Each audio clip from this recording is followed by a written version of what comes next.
it's a great episode again to join you on the show today on the Bold Conversation. Today we're going to have, I am so excited because this is something I'm passionate about. This is something I've been doing all of my life. And also to also have a very renowned guest on the show. I am so excited to have you on the show all. Um,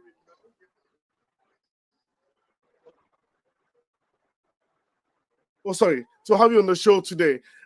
So I'd like to our guests, our esteemed guests, international photographers, by excellence to introduce themselves. I would like to take Jamie Rose to introduce and tell us what she's doing. And then we can also have Mr. Shola Anishaun to introduce himself. Go ahead. Hi, I'm Jamie. I'm the director of Momenta Workshops. I'm one of the co-owners of the company, and I am currently delayed in Portland, Oregon, on a flight on my way to go teach a workshop in Los Angeles. So there's a little bit of background noise here. I'm sorry I'm not in my home studio, but I'm really excited to be here. I met Stephen on Clubhouse through our documentary Storytellers Room, and we've been able to get to know each other over the last couple of months, and I'm so honored to be on the show with all of you. It's absolutely phenomenal to be able to talk to everybody from around the world. So thank you so much for having me. I look forward to contributing today. Thanks. Thank you so much. And I'd like to also have Mr. Shola Anishaun, very renowned world-class photographer, in person of Mr. Shola Anishaun. Mr. Shola Anishaun runs one of the biggest and one of the fast-growing, excellent photography academy for young Africans. He has been of enormous support, in terms of building young world creative leaders. And I can tell you today, he has a good record of numbers of young people he has built up. Mr. Shola, can you introduce yourself? Thank you very much. Thank you, everybody. I'm glad to be here. My name is Shola Anishaun, storyteller, photographer, cinematographer. I've been doing this for 15 years now. Like Stephen mentioned, I've known him for a couple of years. We've done several conferences together, and it's been my life passion to help impact more knowledge into the younger generation. I majorly do documentaries, commercial photography, and I teach from my own academy in my own office, and there's sometimes that I travel around the world to do documentaries. So there's a place to be there, guys.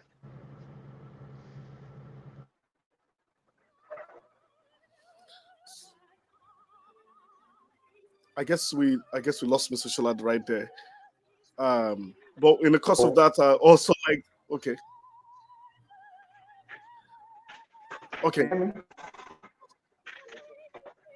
Can you hear me? So yeah, we can hear you. We can hear you. Okay, so I basically finished introducing myself. I don't know if anyone heard me.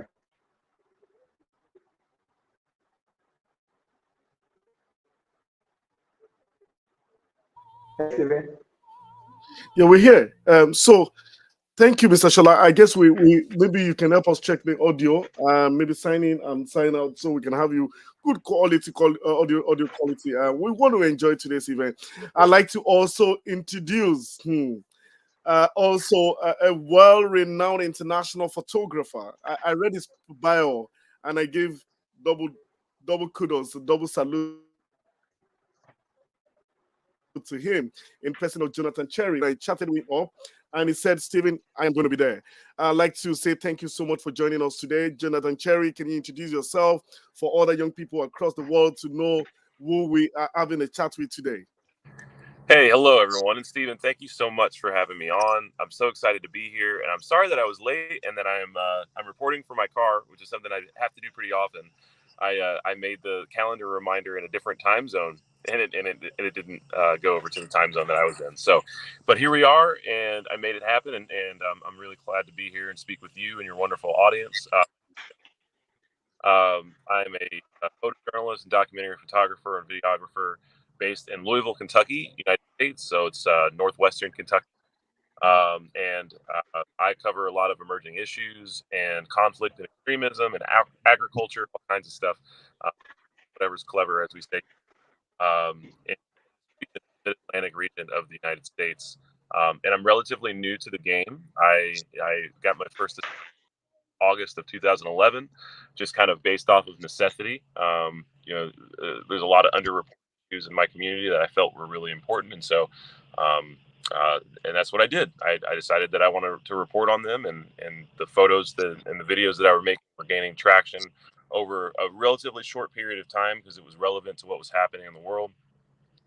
And just shows that really anybody can be a journalist as long as your heart is in the right place and you operate with integrity and put your best foot forward in every situation you get into.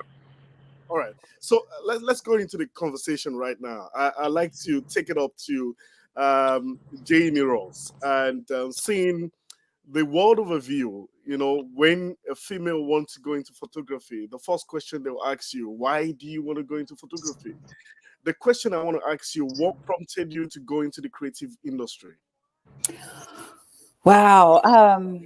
Well, my parents were photographers, so that helped.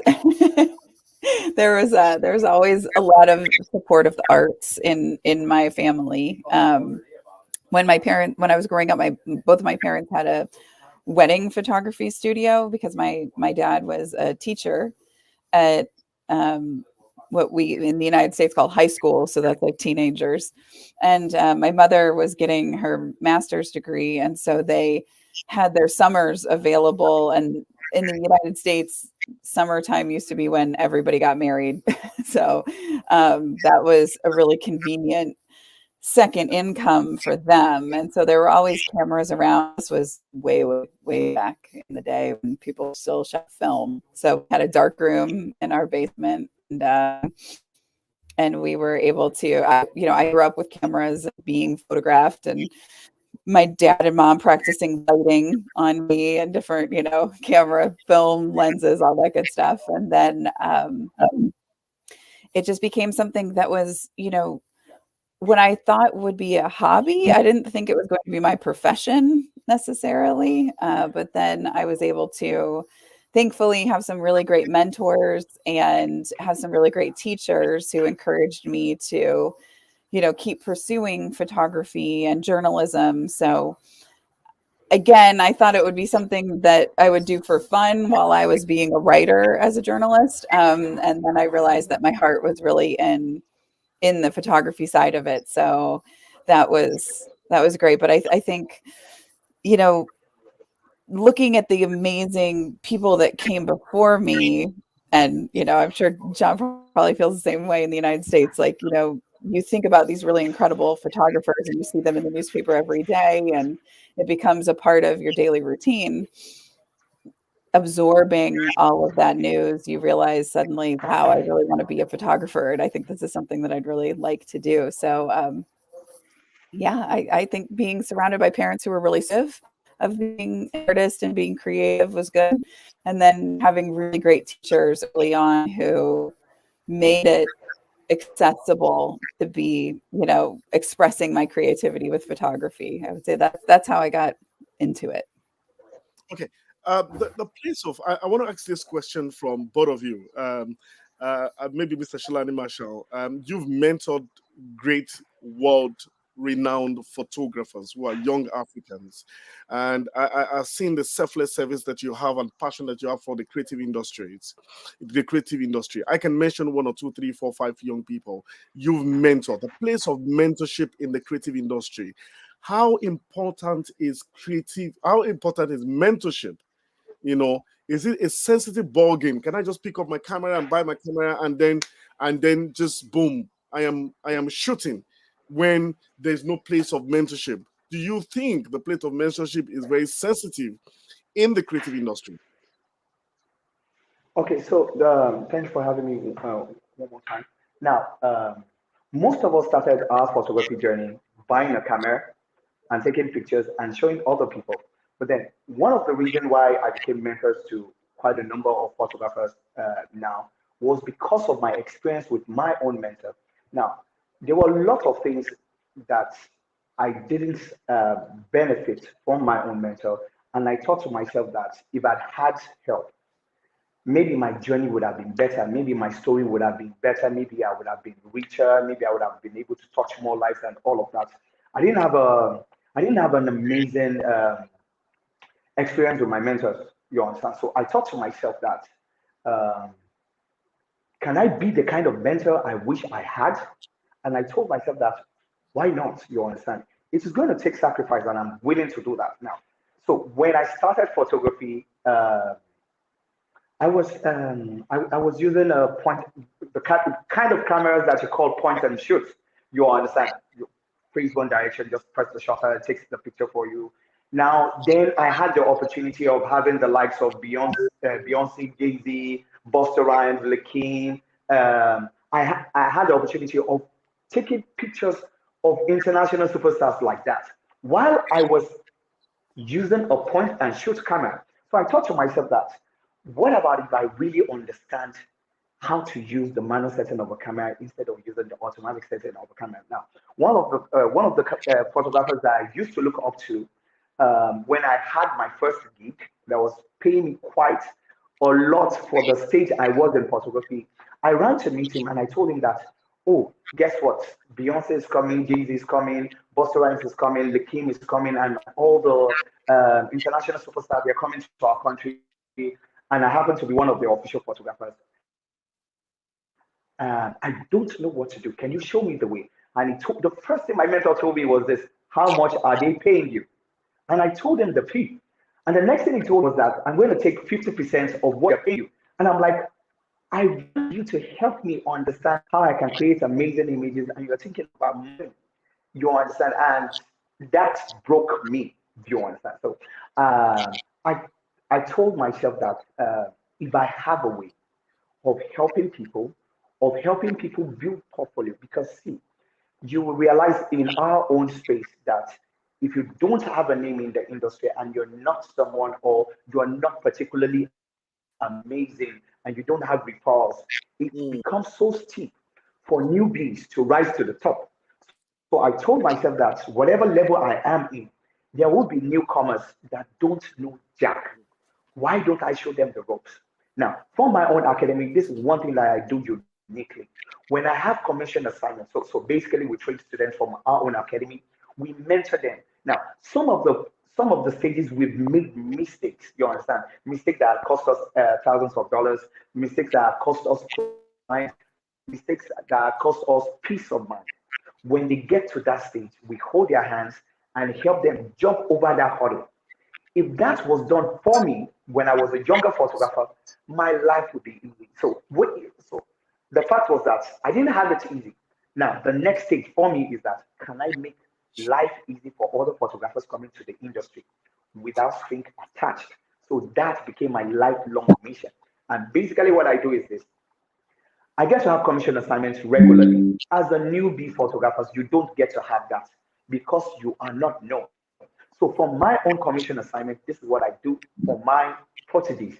I take them to where I am shooting, whether commercial, whether events, whether documentary. Like I mentioned earlier, I don't know, maybe you guys heard me. I'm supposed to be in Lesotho. I'm supposed to be on my way to Lesotho, then South Africa to shoot a documentary. I took one of my proteges. You understand? So while I was making a case for my own presentation for my trip, my clients wanted only me to be on the trip, and I said, for this kind of project, I can't be the only one doing it. You understand? I have to come with an assistant. Now, my assistant had only gone for one international assignment. That was when I was getting my doctorate degree in Benin Republic. And this assistant of mine is very focused. You understand? When she got to be with us, she studies so much. Now she's a social media strategist. She's a visual storyteller. She edits amazingly when it comes to video production as well. I made a case for her, and after making a case for her, she's billed to be on a 10-day documentary trip with me to Lesotho and South Africa. You understand? So these are the kind of things that a mentor does for you. A mentor is not only someone that advises you. A mentor is not only someone that you buy their program. A mentor is someone that is actually interested in your growth. It is not a lot of photographers that want to do that. Most photographers just want to have the attention, have people assist them, make the money, and let them go. You understand? Some of the people that I had mentored, I had employed them. Some of the people that I had mentored are taking them on international assignments. Some of the people that I had mentored, when I had the opportunity of photographing international superstars, or kings or queens in Nigeria, when they call me to photograph, I take a step back. Then I tell them, come on, take the camera, shoot. When they have that opportunity, it shifts something in their life. That may be the only encouragement they need to get to the next stage. By you stepping down and let someone have the center stage, it changes people's life. So, majorly, what I am doing right now are the things that I wish my mentor had done. One, open up my space so that people that don't know so much about photography understand the technicalities of photography, understand the side of photography, then have the platform to build portfolio so that they can scale within a short period of time. I do not know a lot of academics around the world of that. So the role of mentors in the life of newbies cannot be overly emphasized. It is very important, and um, and it is when you mention mentors, there are people that are selfless. There are people that are ready to support you. There are people that will tell you to bite more than what you can chew. They will help you chew and deliver better than what you expect. Thank you. Hey, Stephen, are you there? Yes, I'm here. I wanted to ask Jonathan Cherry, the place of Okay. what is the place of passion and funding? You know, a lot of people have passion but no money to buy cameras.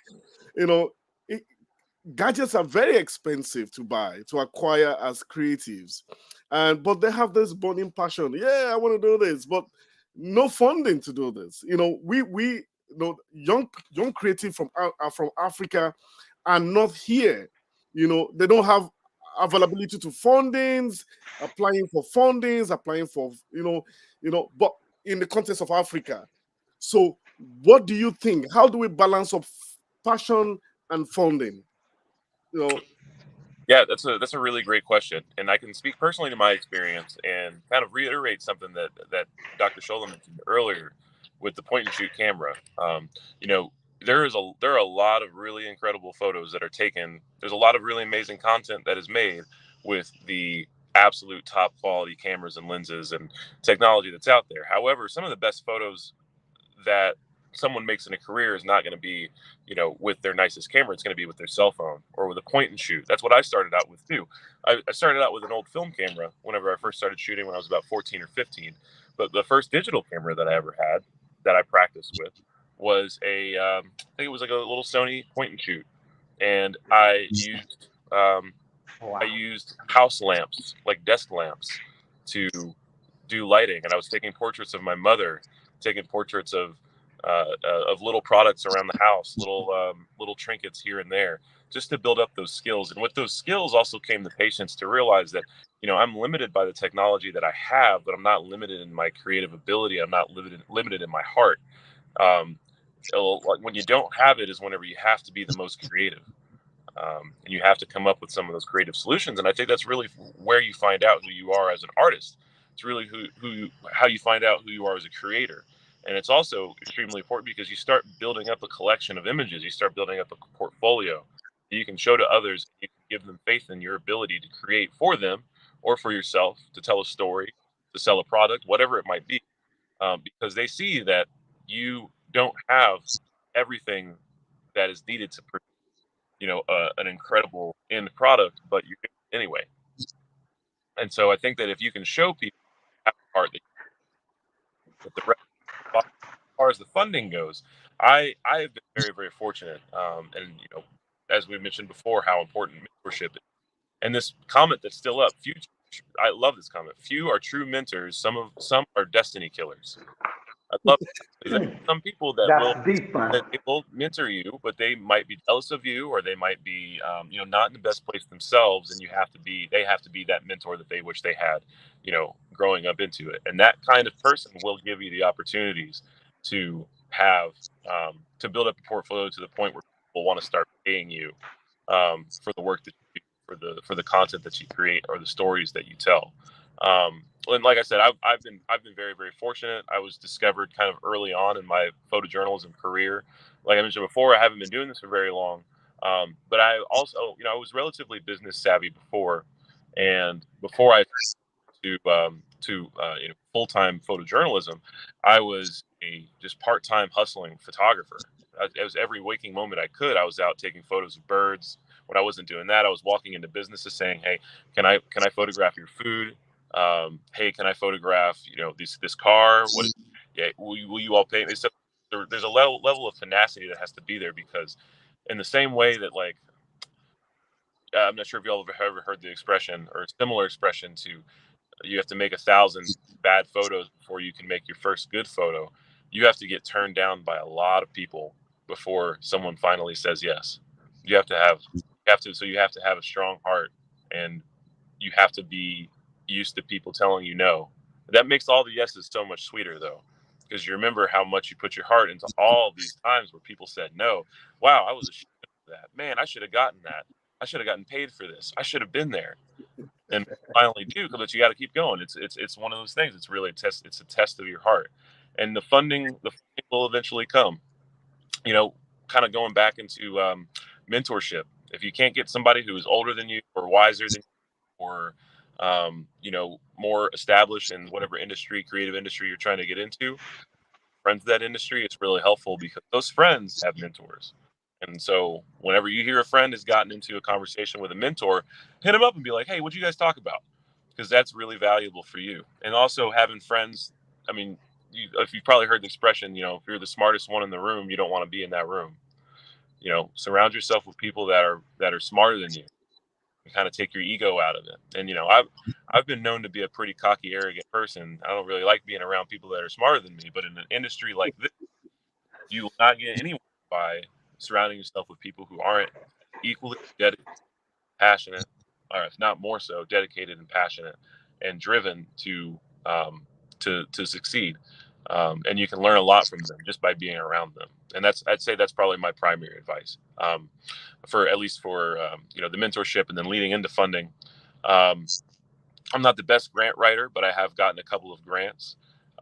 Research, I think, is one of the most important things that any of us can do, and there are a lot of people in our industry who don't research. If you know how to research, if you know what's happening in the area around you, you are 10 times more advanced than a lot of the other content creators that are nearby, because a lot of people just don't research. They just make kind of what comes off the top of their head. If you can find out what is relevant to the people that are around you, what's important, and what also speaks to your passions, then I think that the funding will just come. Whatever method you choose, whether it's grants, whether it's applying for fellowships, whether it's reaching out to news outlets and saying, "Hey, I'm in town. I'll shoot this for you." It can take some time, and it can take a lot of disappointment, but if you can stick it through, then you have a future and you have success. You have the future, you have the success. I'm going to go straight to Jamie Ross, and this we're going to balance up this conversation here with Shola Anishaun. And you've known me when I come in the clubhouse. There's one sensitive conversation I always have: how do we mainstream creatives from the both end of the world, from Africa and Europe? I see Jonathan Cherry speak so much passionate about grants and fundings. But if you get to Africa, I can mention out of 10 creatives, 99.9 of creatives don't have access to these fundings. And I am one person that preach much about knowledge-based transfer. How do we mainstream ideas? There are young African, I was agitating for young exchange program between young creative in Africa and Europe. How do we balance up this? Because we only can do this, ourselves. I know Mr. Shola has been doing this. We've had series of boot camps that we have young people, residential boot camps where young people. I'll give you an example. There was a time which it was one of our very interesting story we would share. We booked for an hotel. Somebody promised us an hotel, and we had young people across the whole of, different parts of Nigeria and out of Nigeria came in for the boot camp. And we got to the place where it was recited for us, and we noticed that it wasn't booked. But these are reflections of, experiences we passed through. There's no funding for us to do this. We don't have funding to access this. But simple knowledge-based transfer and experiences and partnership goes a long way. Do you think this is a realistic goal in terms of creating a knowledge-based transfer between young creatives in your own part of the world and young creative in Africa? That's a big question. I think one of the things that Jonathan hit on was, I think that when we talk about things like gear, or we talk about professional development or knowledge exchange or anything like that, the key word is professional. And, a lot of times I see young photographers not taking the profession as seriously as they could. And this is universal. This is not just the United States. This is all over the world. You'll see, I always love going to conferences and talking to young photographers. And this one photographer came in for a portfolio review with a brand new computer, like gorgeous. This computer in the United States costs like $3,000. And then I was looking at her images, and her pictures were really grainy. They just weren't really that strong. And I asked her, like, well, what are you shooting with exactly? Like, what camera are you using? And she was using this like really inexpensive lens that was like 12 years old, that she had gotten from a friend, that had like scratches on it. And I was like, so you're a photographer and you spent all of this money on this computer, and you're not spending any money on your camera equipment. And she said, well, I can't afford it. I was like, well, sell your computer and get a really old generation computer, because that's not what's making the pictures that you need. And so while that seems like, and I agree, like the other thing on the gear question that goes to professionalism is, don't let the people who are above you determine what type of gear you think you should be having right now. Like when I started out, I was using a really old camera. Like it was 5 years old, and it was all I could afford at the time. The second I got any money, though, I invested back into gear and I needed to get a little bit better. But buying the next new thing that comes up that everyone's talking about, the concept that they say is, marketing is FOMO, the fear of missing out, that, you think, oh, I'll have to get this brand new camera and I have to get this brand new lens and I need this brand new thing. Like Jonathan used lamps for lighting equipment. He didn't have to go out and buy the fanciest lighting equipment that there was. He didn't have to buy the fanciest cameras that there were. One really good lens and a 5-year-old camera is going to make great pictures. The cameras today, they come out with a new one every single month, it seems like. So you don't need every single new piece of equipment. But when you do need to get that equipment, you need to treat yourself like the professional that you are and say, I'm going to invest in the tools that I need. And sometimes those tools are education. Going back to the original question, like, investing in education is important. We all know this. Like, sometimes you need to pay for a class. Sometimes you can do the equal amount of knowledge with more research, like what Jonathan was talking about. I mean, the internet is an incredible place. You can go to YouTube, as they call it, YouTube University, and it's free.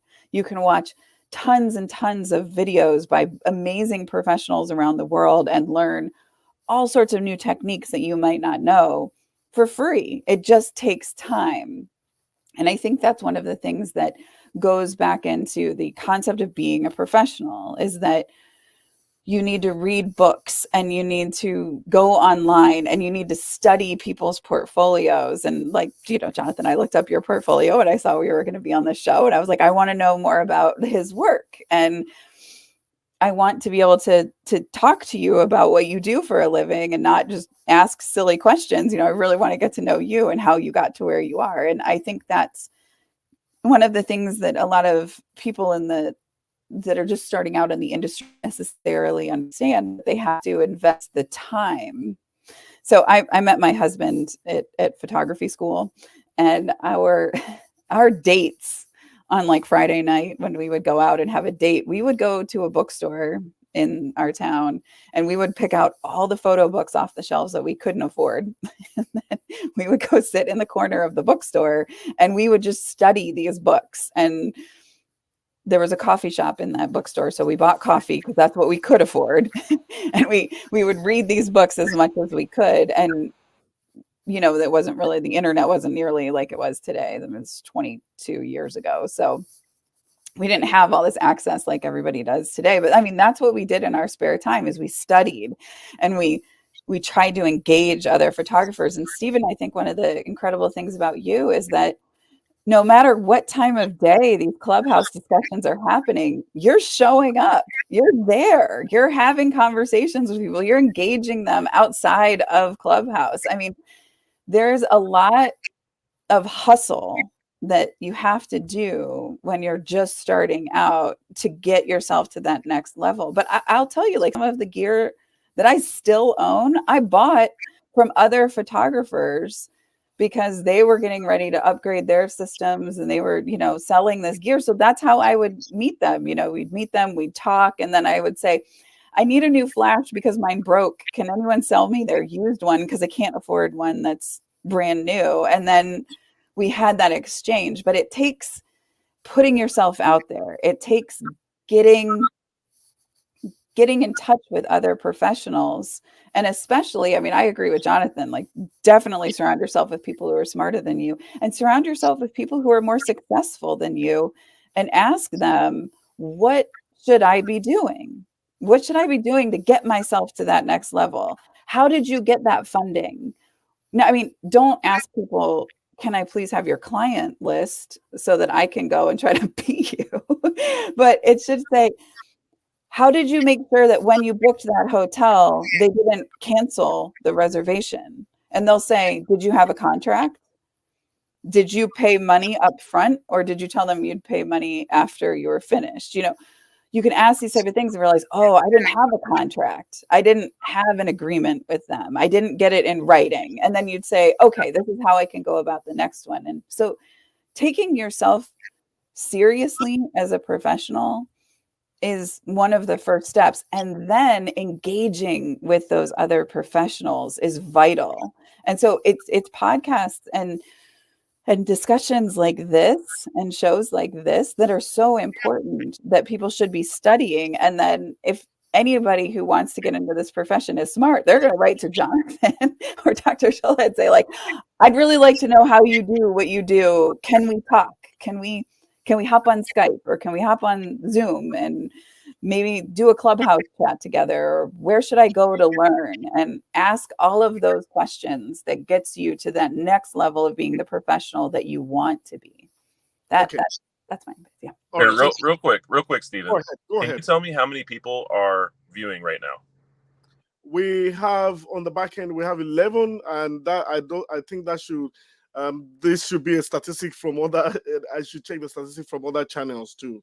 Okay, so what I would like to see is everybody who is watching this right now, if you can somehow speak to each other and all become a part of a community. If you're not already part of a community, if it's not already people that you know, if you can use this as a vector point where you all can each other, because there's an expression, and I know I'm full of expressions today, but since you're obviously all like-minded people, you're all tuning into the same thing at the same time, right? Then you all have very similar interests and are looking to learn and grow. These are the type of people that you need to surround yourself with, is people who are watching this. And also, to anybody who's out there, Jamie was right. Yeah, send me a message. I'd love to talk about this, kind of outside of that, and offer some of that time. There's an old expression, and I know I'm very full of expressions today, but it's, if you want to go fast, go alone. But if you want to go far, go together. And that applies for be a part of any community that you can be in, anybody that you can learn from, because that curiosity to learn from those around you, those peers, will also make you a fantastic storyteller, and you'll start noticing more and more details. Nourishing that curiosity, almost pretend like you're a child You know how easy it was when you were a kid to walk up to somebody and be like, "Hey, will you be my friend? Will you be my friend?" You have to have that same kind of drive whenever it comes to networking with the people that are around you, and also seeking these opportunities, but also telling these stories too. So that's all I had to say about that. All right, then. Thank you so much. Okay, I'm go ahead. gonna hop in and say the other thing. Look, what we tell people on our workshop programs, Jonathan, is be a 2-year-old, because 2-year-olds ask questions constantly, right? What is this? Why? What is that? What does this do? Why can't I do this? All of this, and that is how I agree with you completely. If you take the confidence that you had at that age to talk to anybody, to ask anybody to be your friend, and to reach out to them, and then to say to them, how did you get to where you are? How did you take that picture and make the lighting look so good? Can you tell me, not just what lens you used, but like how did you light it? How did you think about it? How did you approach that? Asking lots and lots and lots of questions, and listen more than you speak. That would be probably my biggest advice when you're trying to get to that next level, to see the other people's success stories. Be the toddler and then listen to what they have to say, because they're probably going to drop some crazy nuggets of advice on you about how to be successful. Yeah. And so to add on to that, I'm so sorry, Steve, but add on to that. Go ahead. Because I'm really enjoying the conversation, the flow of this conversation. Jamie, to kind of what you were saying about like asking photographers specifically about like, how did you make this picture? If you go to any of our websites and you find something that's in our portfolio and you ask about it, if it's in the portfolio, I can guarantee you that every single photographer will be able to tell you a detailed story about how that photo was taken, what it was taken with. You go to my website, you ask me about any of the photos that are on there, I can tell you the day, I can tell you what it meant to me, what the weather was like, any of that stuff. And all of that is really important whenever it comes to understanding the context, because there's a lot of times the best photos that you make are ones that you really didn't think about it. It's only one that you look at it afterward and you're like, holy shit, I didn't realize, pardon my French, holy crap, I didn't realize that this was the moment that I was capturing. I thought I was capturing something else. So yeah, sorry. Okay, Mr. Shola, do you had an added contribution before I ask this question? And this question is particularly Oh for. no, I was just taking notes. These guys are amazing. I was just taking notes. So thank you guys. I was All just right, taking notes. all right then. I wanted to ask a question from 3 of you, and this is a question: is there one thing? And I'm going to start from Jamie. Is there one thing that you regretted when, at this stage at which you are, that you regretted when you started, that you feel like, oh, I wish I've done this. I would have been a better, I would have been in a class of place. Do you think you have one regret? Like, oh, I wish I've done this when I started. I wish I've gotten this information and that we can share. So I take it up from Jamie, and then I take Mr. Shola, and then I have Jonathan take his contribution too. Oh, this is hard, because I feel like the mistakes that I made, I'm glad that I made, because I learned so much more sometimes than the things that I did right. I think, well, I mean, to be honest, I wish I had studied finance a little bit more when I was younger, so that I could understand some of the things that I know now about how to make sure I'm investing my money in my profession in the right way and investing in myself. But I don't know. I can't. Oh, I wish I wasn't first. Because I think that's a really hard question. But I would say that, I heard a quote, Jonathan. Here we go. I'll add one to it, which is, squandering your opportunities is the biggest form of vanity. And I think that there were certain times in my career when I could have taken advantage of certain opportunities, and I didn't, because I thought like, oh, I'm so busy right now, or, oh, I could have done, have other things to do. And I should have probably taken advantage of some opportunities that came my way that I didn't realize at the time would have led me down, a different path, or a better path of learning. So I would say that's probably my only regret. All right then. Mr. Shola. Okay, I understand what she meant by not coming first. I had to put my thoughts on paper. So one of the things I regretted was not believing in myself enough. So there was this stage in my earlier career while I was focused on concert photography that a friend of my brother will tell me that, oh, look at this guy. This is the best guy when it comes to concert photography in Nigeria. And I will look back. Sorry, who are you talking about? You understand? I wasn't so trusting in my own abilities, you understand, regardless of how small they were, you understand. I didn't believe so much in myself because um, see, this was where I started. This was a Zenith camera.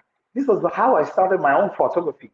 You understand, as in, so going from here to traveling around the world, shooting around the Grammys, shooting in Los Angeles, shooting in Kenya, shooting in South Africa, shooting different part of the world. I didn't believe enough in myself. If I had that confidence and I was fearless, I could have done more. So another thing that I wish that I regretted was not being daring enough.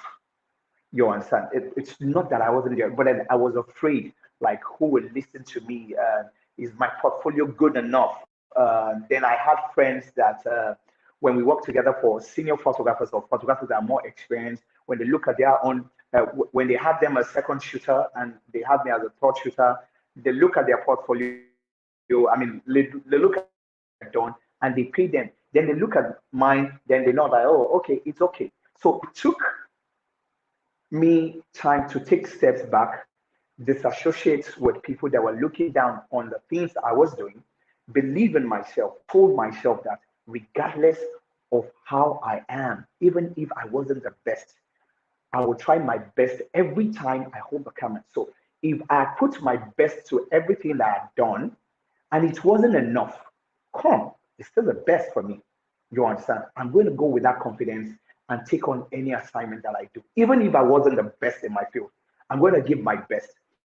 Until I started doing that, I didn't have people look at my direction, ask me how much they need to pay me to be on their team. So I've had agencies and individuals wanting me to come on their own assignment. Then it took me time to start believing in myself that if this agency and this agency and this mobile network called me to do assignments, whether it's a documentary or commercial or event, I must be good in what I'm doing. If not, there are thousands of other people they could call. You understand? So I wish I'd been fearless. I wish I'd been bold. I wish I'd been more daring. I wish I'd trusted my gut feelings. You understand? So my photography academy is going to be 10 years this year, but I procrastinated for 2 years. Those 2 years I procrastinated, I probably would have helped one or two people believe in their talents. You understand? Probably become a force to reckon with. So those were my regrets. Well, that was great to hear because I when I think about my regrets, I think I'm kind of in the same school of thought that Jamie is in. That all of the mistakes that I have made, I don't regret because they made me who I am today. They were the greatest points of education I think I've ever had. More than somebody could have told me something and I went and did it anyway and made a mistake and reaped the repercussions of that mistake. And that was more valuable than them telling me. Obviously, I didn't listen, right? And so with Dr. Shola, for your example, talking about confidence, wishing you had been more confident, wishing you had been more bold, reminds me kind of like of a middle ground, which I think where I was, and I think I'm still where I think I still am, is misplaced confidence and misplaced humility, not knowing where to be humble and where to have that confidence. So I feel like I've always been confident in my ability, like to be bold, Oh, but wow. I haven't always been humble about it. And I feel like that switch for me has been the greatest lesson that I've had to learn, because people don't want to work with somebody who is overly confident, someone who's very um, well-rounded and has great self-analysis skills. That's something that not a lot of people, I think, are taught. There's some people are just blessed with that. But I had to teach myself self-analysis. How do I say this work was good or this was bad? I know I did my best, and I liked how you said that as long as you do your absolute best, and you didn't do well enough, like you can't be mad at yourself because you did your best. So in my case, doing my best and it not feeling like my best because I was lacking confidence about something, in combination with not doing my best, but feeling like I did my best and telling everyone that I am the best, have been two of the biggest kinds of regrets. And it's difficult because whenever you are producing good work and people are complimenting you and you get kind of a big head, it's very easy to let that seep into your work and the stories that you tell. And so you do kind of have to take this public opinion about your work, if you're producing good work, with a grain of salt. Do you feel good about it? Do you feel confident about it? These are the kind of questions that you should be asking yourself. And I think that will kind of lead to some more habits that help you practice the humility that makes you a little bit more open to the world. But, to pair kind of what Jamie said yet again, I don't really have any regrets because those mistakes have made me, who I am today. But if I did have regrets, it would be being a little bit too cocky, probably.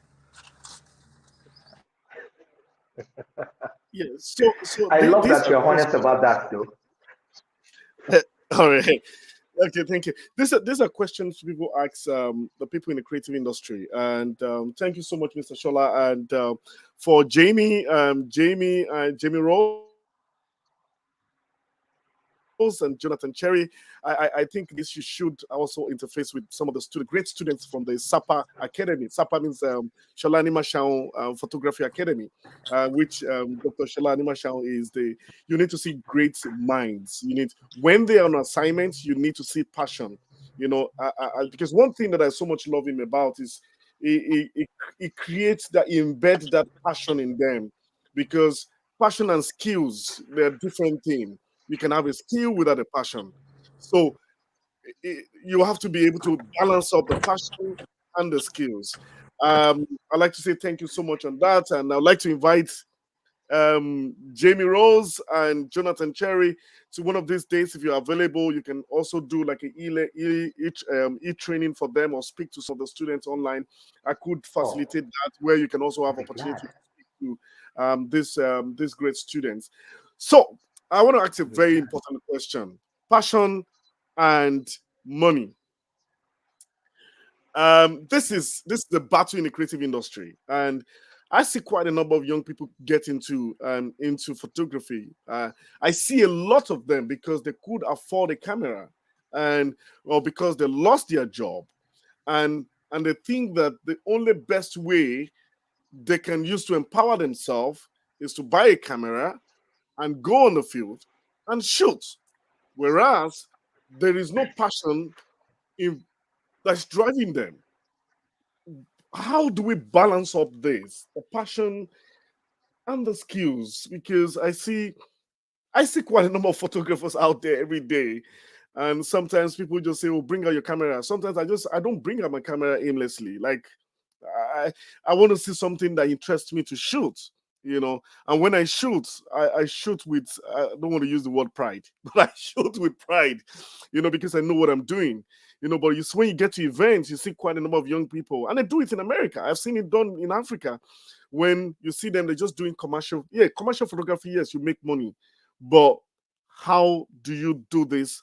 Yes, you're sustaining yourself, but is there any passion driving you to do this? So how do we balance up passion and the skills?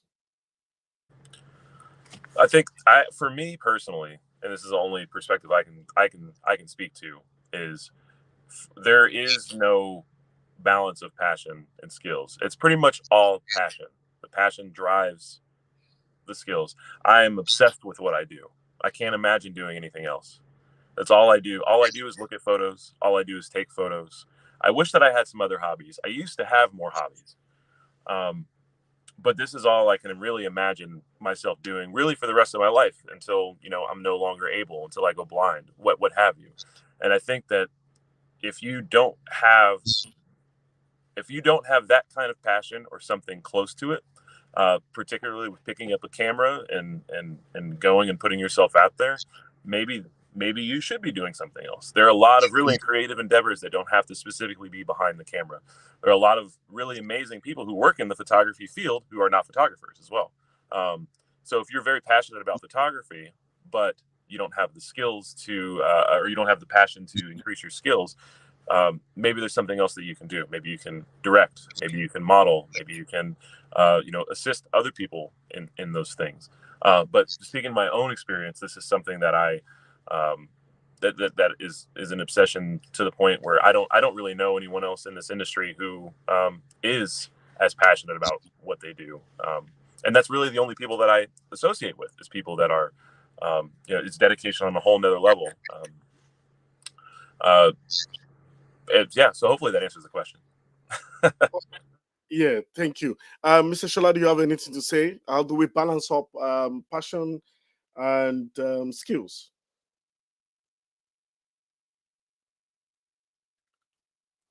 We can hear you.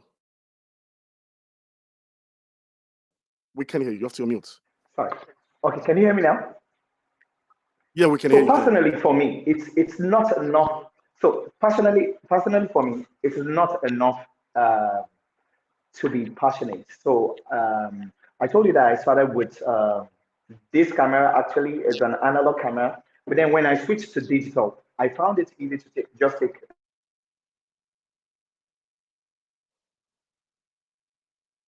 Oh, wait, that's a network issue. Okay. I can hop in. Okay. Okay. Let's wait. Okay.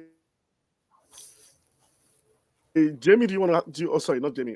Yeah, Jamie. Do you have anything to say about that before we bring in Mr. Shola back? Yeah. While we're dealing with the network issue, I can chime in. I think one of the things, one of the things that keeps getting brought up in the chat and has been brought up now, during the conversation. Oh,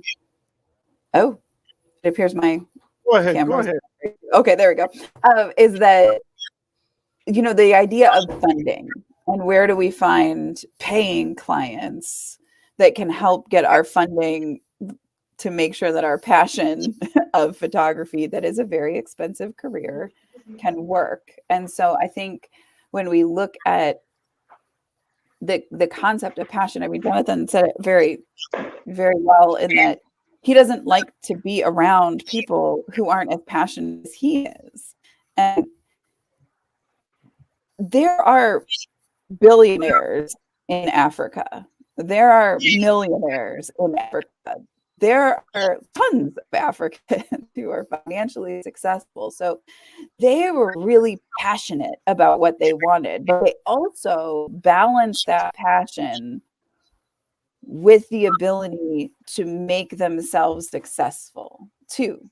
And one of the things that I'm always asking myself is, I'm constantly studying our competitors. I want to see, what are they doing better than we are? How are they doing it? What are they, what does their marketing look like? Their websites look like? What do their portfolios look like?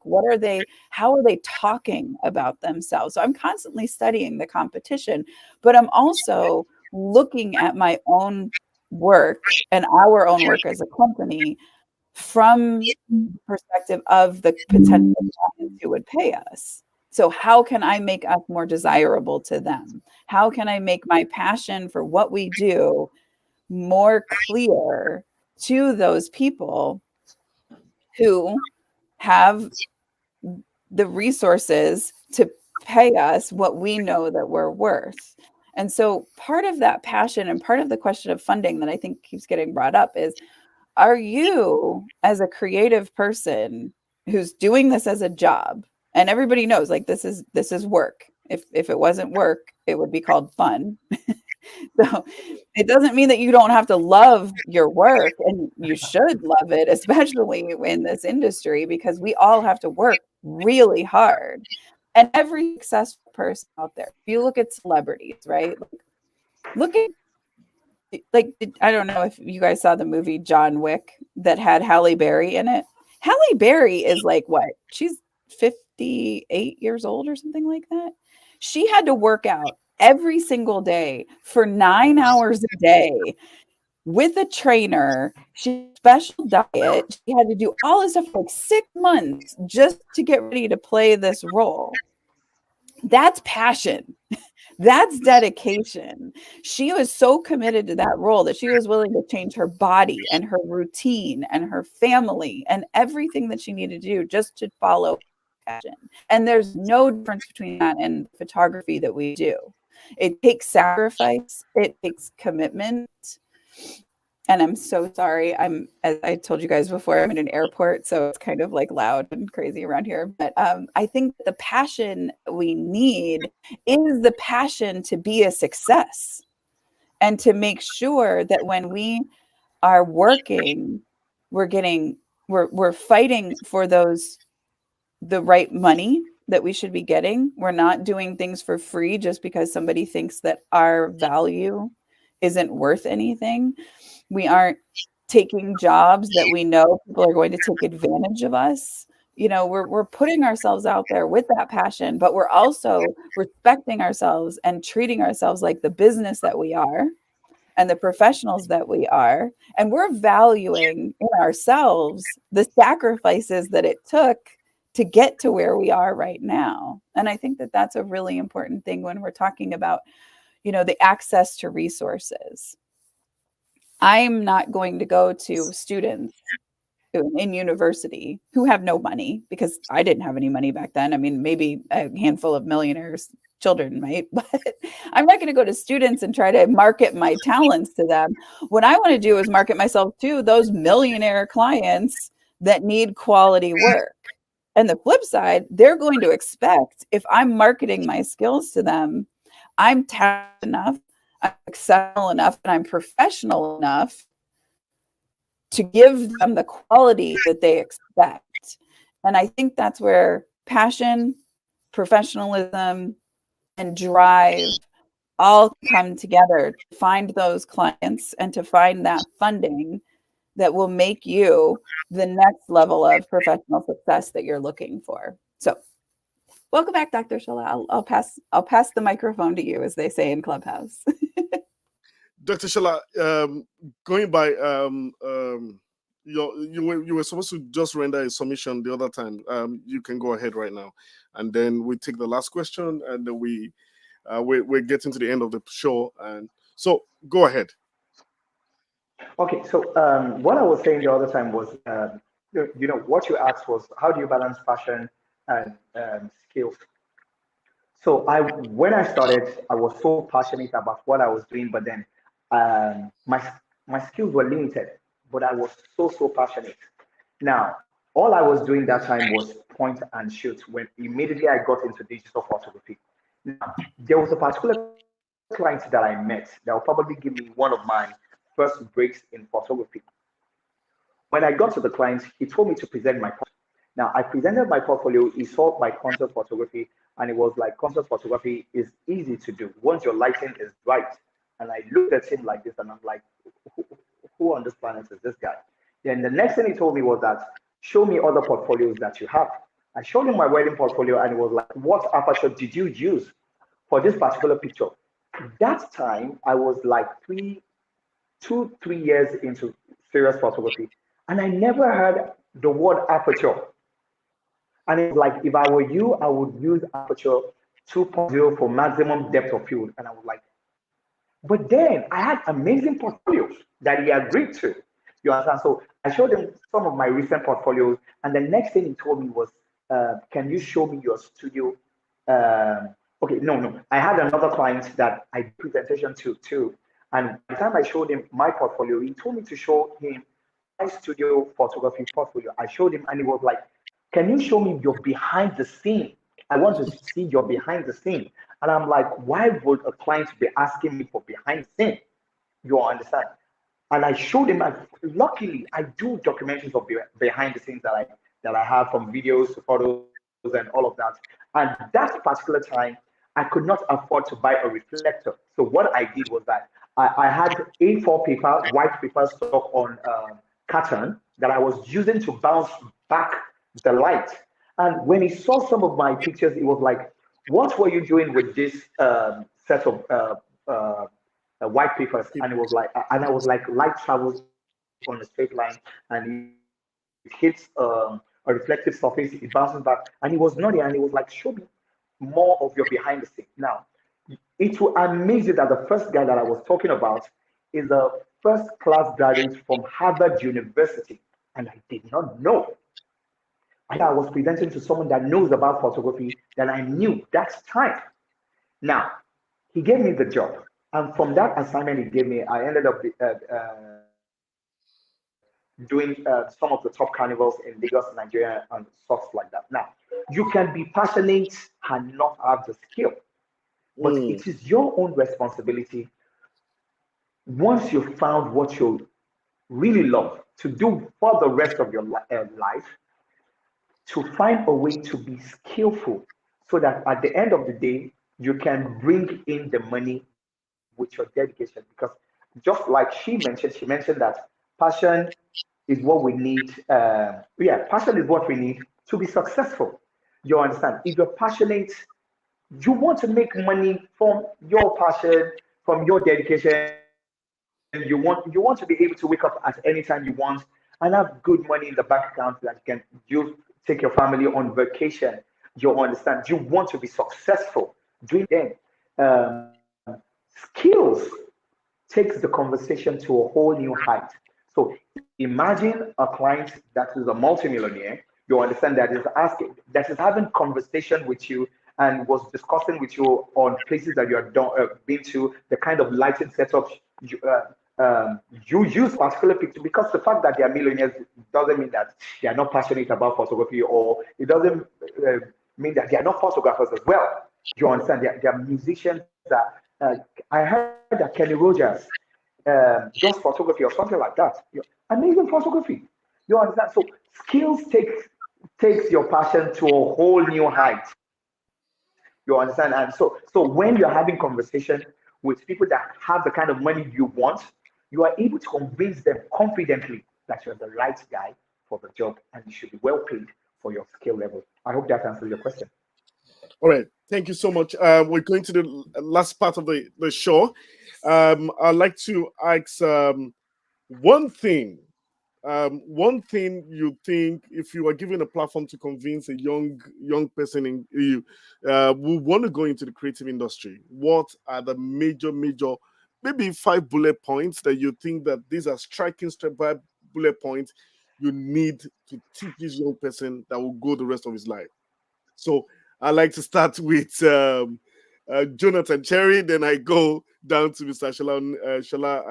Dr. Shola Anishaun, and then I have Jamie Rose. So Here, you cut out on the very last part. Can you repeat the question again?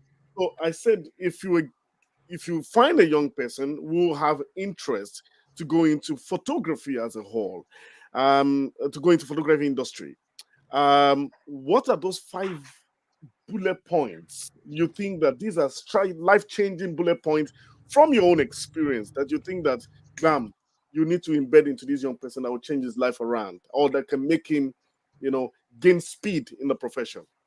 Whew. All right, it's a big question, but I think I've got you because it's like just going to be kind of a narration of my own experience. But you obviously have to have a passion, you have to have a love for photography in general. Even if you don't know how to take a photo, you have to love the photograph and understand the power that a photograph has to tell story. You need to be a very curious person. And curiosity can be garnered. You might not be super curious. You might not be educated on how to be curious and ask all the right questions, but knowing that is something that will help you succeed, not just when it comes to telling stories, but also when it comes to increasing your skills. That's also really essential. And then next into that, I would say like mentorship and community. If you can find someone, even if that person is just like a year into the profession more than you are, they can be a mentor. And they can teach you things. So I think mentorship is one of those other really big bullet points. And then tenacity, the ability to let your heart continue leading you even after you've been defeated or after you've been disappointed, to be able to keep knocking on doors, to be able to keep asking for permission to do things, and sometimes not permission to do things. Just go and do them. To be able to bother people without feeling like you're bothering them. Email someone, just write a letter every day, every week until you get what you want. And honestly, I think the tenacity should be that number one bullet point. I think that's one of the most important ones. Mr. Shola. Thank you, Jonathan. Every time you speak, I get to pick my pen and write. You guys are so knowledgeable. So the first thing on my list would be passion. You have to be crazily obsessed with. Well, maybe not obsession. For me, it was an obsession. You understand? I love what I'm doing, and I could stand for 8 hours teaching, photographing. I'm so obsessed with what I'm doing. So passion. You must find what you love. That whenever they pinch you or weak you, you're ready to hit the ground running. Number two is this: teach your creativity. Don't be jack of all trades. You understand? Find something you're good at. It may be one, it may be two, it may be three. Now, there was a particular time I read a particular blog, photography blog, and my mentor said on that blog that if you have more than one specialty, you understand, categorize the specialties, you understand, so that if there's some photographers that the only thing they want to do is just studio portraits, and that is okay for the rest of their life. Now, for me, I like adventures, you understand. I like adventures, I like commercial, I love them. I do not like them. I love them. I put my whole heart into what it is that I do. So whatever it is that your niche or niches are, you understand, find yourself, know your skills, and let people know that you're exceptionally good at whatever it is that you do. Specialize. You can have more than one specialization, you understand. That is why you see that some footballers are medical doctors, you understand, and yes, still skillful. Understand the business aspect of photography. You want to make money at the end of the day, because what's passion if it can't feed you? You don't want to be a broke. Yeah, you don't want to be a broke ass creative. You understand? You don't want to give people the wrong message that if they're passionate about what they do, they end up being poor. You understand? So there's always the business aspect of whatever it is that you do. There was a mentor that I still have him as a mentor. He said any business that can make you $1 can make you $1,000,000. Now it depends on how you focus to turning $1 to $1,000,000. You understand? It basically means that any business that can make any amount of money from, if you repeat the process and you double, whichever way you find a way to double whatever makes you profitable, you understand, you end up being rich. Learn to be a better storyteller. You understand? People love stories.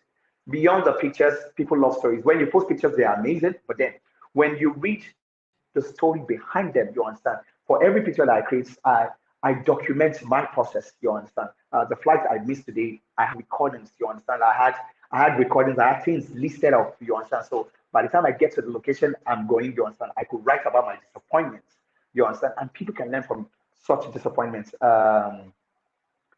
Join professional organization where you can learn from people that have failed and become successful, where you can learn from people that have minds of a 2-year-old, like Jamie mentioned. You understand? So join professional organization. One of the best decisions I made was joining Professional Photographers of America, and that helped me do documentaries in Atlanta, Georgia, in Hollywood, in Barbados. You understand?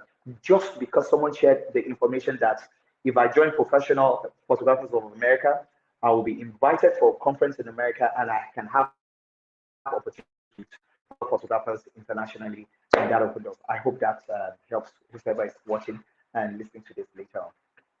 Over to you. Thank you so much, Mr. Shola. This is an Harvard, this is an Harvard bullet point that you're giving to us. And I'd like to say thank you so much for everybody who is joining us. Please, before I take the last speaker, I want you to please go to the subscribe button or YouTube subscribe button, and please subscribe to this channel. We hope to bring in more conversations every Sunday at the time that we've slated for African time. We start at 8 p.m. Nigerian time, and the New York time we start at 2 p.m. And you can please subscribe on the button. And like I said, I make it because I am part of Shola Anishaun Photography Institute and Academy. Sorry, would like to invite, like I said, I'd like to invite Jamie Rose and Jonathan Cherry to speak to the students. One of these days, I'll get back to you via email, and I will see a way where you can also, like I said, partnership is the key. I believe so much in partnership, how we can synchronize partnership, and knowledge-based transfer is also the currency of the world. Partnership, it's very important. I'd like to say thank you so much for everybody that joined us on the show. Please subscribe, go to the subscribe button and subscribe on our channel. I'd like to say, I'd like to give the platform to Jamie Rose as she round up the show for us and give us that bullet point of striking knowledge that we can have. For young creative, you are supposed to speak to young African creative and American creative or international creatives, who are into photography or upcoming creatives. What are those things in 2 minutes? What are those things you think you can impact into their life and they can never forget somebody called Jamie Ross? You have the floor right now. Okay, so all of my bullet points, I think, come down to 2 factors. One, study. Be a lifelong learner. I think that Dr.Sola just nailed it when he said that you have to learn the skills you don't have right now. But I would say study other industries as well. Study marketing and finance and business and learn to be good at the things you might not be good at naturally as you are good at naturally photography. So learn how to do marketing and business skills. The second thing I say is study the photographers that you want to be and look at the people that you admire and try to emulate those images. Try to make it so that you can do the same type of skill. And if you don't have the skill level, study those skills so that you can become as talented as those photographers. And I am going to reiterate what Dr. Sola said: get involved in your community. Get involved in it. It can be professional organizations. It can also be, something that you don't have to pay for, but it can be free, like going on to Clubhouse and going on to Facebook groups and having conversations with photographers from around the world. I mean, we chatter about politics and celebrities and whatever on these social media, but what we should be doing is trying to find every single club that you can join that has to do with photography. Go join the Focus on the Story Facebook group, which is photographers from around the world that gather together at the Focus on the Story convention. And then look at, groups that are out there, and ask other people, what photo groups are you joining on Facebook or Clubhouse, or what Twitter spaces are you listening to? And what YouTube channels should I be following, like the one that we're on right now? And then, someone brought up in the chat, people don't want to help each other in my community. Then that's your job. That's your calling. You need to create your community. You need to find other people that you can build that community with. And the very cliche expression in the United States is your vibe attracts your tribe. Well, your vibe should be attracting other photographers to become a part of your tribe and making it so that you all help each other out. And finally, the thing that we firmly believe at Momenta Workshops, and it is part of our core mission, which is give back as freely as you were given. And so go and take the knowledge you learned today, for everyone who's listening, and share that with other photographers, and make sure that you're sharing and you're taking on the responsibility of being a leader and a mentor to other people who desperately need that mentorship and advice and guidance. So I would say, Stephen, you are a wonderful, amazing role model for everyone to create a community and to create a place where we all can come together and have brilliant conversations with brilliant people like you. This has been such a wonderful addition to my day and my week. So thank you all so much for this. Thank you so much. Thank you so much, Jamie Rose. Sorry. And thank you so much, Jonathan Cherry. Thank you so much, Dr. Sola Anishaun. It has been a fantastic night, and it has been a knowledge world. This is an Harvard scripted in 1 hour. And I'd like to say thank you so much. I would like to also join your workshop and to see that if your workshop can also partner with other young creative in Africa. And like I said, officially, we're inviting you, Jamie Rose and Jonathan Cherry, to the Sola Anishaun Photography Academy to impact your knowledge to other young creatives. We would like to bring other young creatives into that knowledge-based room. We would moderate that, and would like to say thank you so much. It has been a knowledge, a knowledge space for us today, and thank you for everybody who has joined us from the US. Kola Wole, Shonugbe, thank you so much. Thank you so much. Comrade Ayobami, thank you so much. Thank you so much, Ayuba Magaji. Thank you so much. We have quite a number of people. Prince Prince Adebayo. Thank you so much, Glorious International Christian Center. Pastor K, thank you so much for always being a blessing on this program. Thank you so much, Oye Sonkin Olumiwa. Thank you so much, Kola Ole. Thank you so much, Pastor Harrison. Thank you so much. Emperor Truth, thank you so much. Olumide, Olufemi Bitoye, thank you so much. And Emperor Truth, thank you for your words. Kehinde Edun, thank you so much for your words. And for everybody who has joined us on the show today, would like to say thank you. Thank you so much. You can join us the same time next week on the show. The Bold Conversation. Partnership is the word. You can join us on our show, and you can support the show. The Zelle details is going on there, and the Cash App details is going on there. You can support with your $1, $2. Encourage us to keep going on this show. Thank you so much, everybody. Thank you so much to my esteemed guests. I am honored. I'm always honored to have you. Thank you, everybody. As we round up this show, I always say, together we aspire, together we aspire, together we achieve, together we make great things happen. For we can, we will, we must. Have a lovely night rest.